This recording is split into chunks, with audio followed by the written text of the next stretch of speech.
ಚಿತ್ರರಂಗಕ್ಕೆ ಒಂದು ರೀತಿಯ ತುಂಬಲಾರದ ನಷ್ಟ ಅನ್ಬೋದು ಸರ್.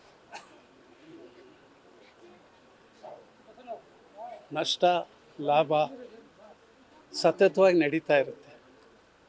ಆದರೆ ಲಾಭ ಆದಾಗ ಇಷ್ಟೊಂದು ಸಂಖ್ಯೆಯಲ್ಲಿ ಯಾರು ಸಂತೋಷ ಪಡೋಲ್ಲ. ನಷ್ಟ ಆದಾಗ ಎಲ್ಲರೂ ದುಃಖವನ್ನು ಹಂಚಿಕೊಡ್ತಾರೆ.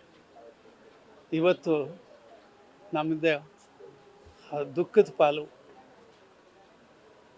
ತುಂಬ ಆತ್ಮೀಯರು, ಮಾರ್ಗದರ್ಶಕರು, ಸೋಲು ಮತ್ತು ಗೆಲುವನ್ನು ಎಲ್ಲವನ್ನು ಸರಿಸಮಾನವಾಗಿ ತೆಗೆದುಕೊಂಡಂಥ ಒಬ್ಬ ಧೀಮಂತ ವ್ಯಕ್ತಿ ಅಂತ ನಾನು ಹೇಳೋಕ್ಕೆ ಇಷ್ಟಪಡ್ತೀನಿ. ಯಾಕೆಂದರೆ ಒಬ್ಬ ಹಾಸ್ಯ ನಟನಾಗಿ ಬಂದು ಭಾಳಷ್ಟು ಸಮಯ ವಿಶೇಷವಾದ ಒಂದು ಸ್ಥಾನಮಾನ ಗಳಿಸಿದವರು, ಕರ್ನಾಟಕದ ಕುಳ್ಳ ಅಂತಲೇ ಹೆಸರಾದವರು. ಅಷ್ಟಕ್ಕೆ ಸೀಮಿತ ಆಗಲಿಲ್ಲ. ಸುಮಾರು 51 ಸಿನಿಮಾಗಳನ್ನು ನಿರ್ಮಾಣ ಮಾಡಿದ್ರು. 17-18 ಸಿನಿಮಾ ನಿರ್ದೇಶನ ಮಾಡಿದ್ರು. ಎಲ್ಲವೂ ಅತಿ ಶ್ರೇಷ್ಠವಾದ ಕೊಡುಗೆಗಳು. ಕನ್ನಡ ಚಿತ್ರರಂಗಕ್ಕೆ ದೊಡ್ಡ ಅಡಿಪಾಯವನ್ನು ಹಾಕಿದಂಥ ಒಬ್ಬ ವ್ಯಕ್ತಿ.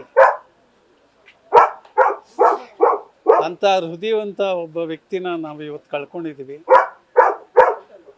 ನಮಗೆ ನೋವು, ಜೊತೆಗೆ ಅವರಿಗೆ ಒಂದು ಒಳ್ಳೆಯ ನಮನವನ್ನು ದರ್ಶನ ಪಡೆದು ಅವರ ಆತ್ಮಕ್ಕೆ ಶಾಂತಿಯನ್ನು ಕೋರಬೇಕು.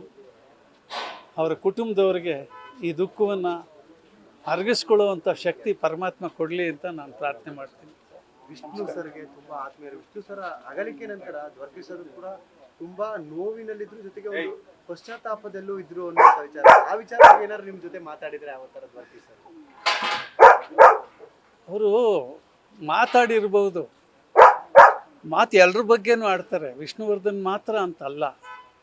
ವಿಷ್ಣುವರ್ಧನ್ ಅವರು ತೀರ್ಕೊಂಡಾಗ ವಿಷ್ಣು ಅವರ ಸಮಾಧಿ ಮುಂದೆ ಸುಮಾರು 4 ಗಂಟೆ ಮಾತಾಡಿದ್ದೀವಿ. ಆದರೆ ಮನುಷ್ಯ ಎಲ್ಲಕ್ಕೂ ದುಃಖಕ್ಕೆ, ಸಂತೋಷಕ್ಕೆ, ಪಶ್ಚಾತ್ತಾಪಕ್ಕೆ, ಖುಷಿ ಪಡೋದಕ್ಕೆ ಅವರಲ್ಲಿ ಯಾವುದೂ ಭೇದ ಭಾವ ಇರಲಿಲ್ಲ. ಎಲ್ಲವನ್ನೂ ಧೈರ್ಯವಾಗಿ ತಗೊಂಡಂಥ ವ್ಯಕ್ತಿ. ಮಾತಾಡಿದ್ದಾರೆ. ಯಾವುದು ಒಳ್ಳೆಯ ವಸ್ತುನ ಕಳ್ಕೊಂಡ್ರೆ ಯಾರು ದುಃಖ ಪಡೋಲ್ಲ? ಈಗ ಅವ್ರನ್ನ ಕಳ್ಕೊಂಡು ನಾವು ದುಃಖ ಪಡ್ತಾ ಇಲ್ವಾ? ಎಲ್ಲರೂ ಸಹಜವಾದ ಮನುಷ್ಯ. ಅವರ ಆದರ್ಶನ ನಾವೆಲ್ಲರೂ ಪಾಲಿಸ್ಕೋಬೇಕು. ಸಕ್ಸಸ್ ಕೊಡಬೇಕು ಅನ್ನೋ ಉದ್ದೇಶ ಇರಬೇಕು. ಸಿನಿಮಾ ಮಾಡೋದು ದುಡ್ಡಿಗೋಸ್ಕರ ಮಾಡಲಿಲ್ಲ, ಪ್ಯಾಷನ್ನಿಂದ ಮಾಡಿದ್ರು. ಸಿನಿಮಾ ಪ್ಯಾಷನ್ನಿಂದನೇ ಸಕ್ಸಸ್ ಆದರು.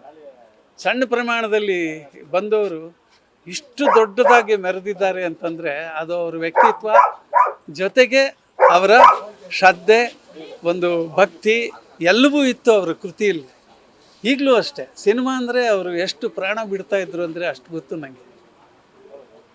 ತಿಂಗಳಿಗೆ, 2 ತಿಂಗಳಿಗೆ, 3 ತಿಂಗಳಿಗೆ ಮನೆಗೆ ಬಂದರೆ ಸಾಯಂಕಾಲದವರೆಗೂ ಬಿಡ್ತಾ ಇರಲಿಲ್ಲ. ಆಗು ಹೋಗೋ ಬಗ್ಗೆ ಚರ್ಚೆ ಮಾಡೋರು, ಸಿನಿಮಾ ಮಾಡ್ತಿದ್ದಿದ್ರ ಬಗ್ಗೆ ಚರ್ಚೆ ಮಾಡೋರು, ಎಲ್ಲವೊಂದು ನೆನೆಸ್ಕೊಳ್ಳೋರು. ಸೊ ಅವರ ಆದರ್ಶ ನಮ್ಮ ಪಾಲಿಗೆ ಇರಬೇಕು. ಅವರಿಗೆ ಮುಕ್ತಿ ಸಿಕ್ಕಲಿ, ಸದ್ಗತಿ ಸಿಕ್ಕಲಿ ಅಂತ ಮತ್ತೊಮ್ಮೆ ಪ್ರಾರ್ಥನೆ ಮಾಡ್ತೀನಿ. ನ್ಯೂಸ್ ಫಸ್ಟ್, ನಿರ್ಭೀತಿಯಿಂದ ನಿಮ್ಮ ಪರವಾಗಿ.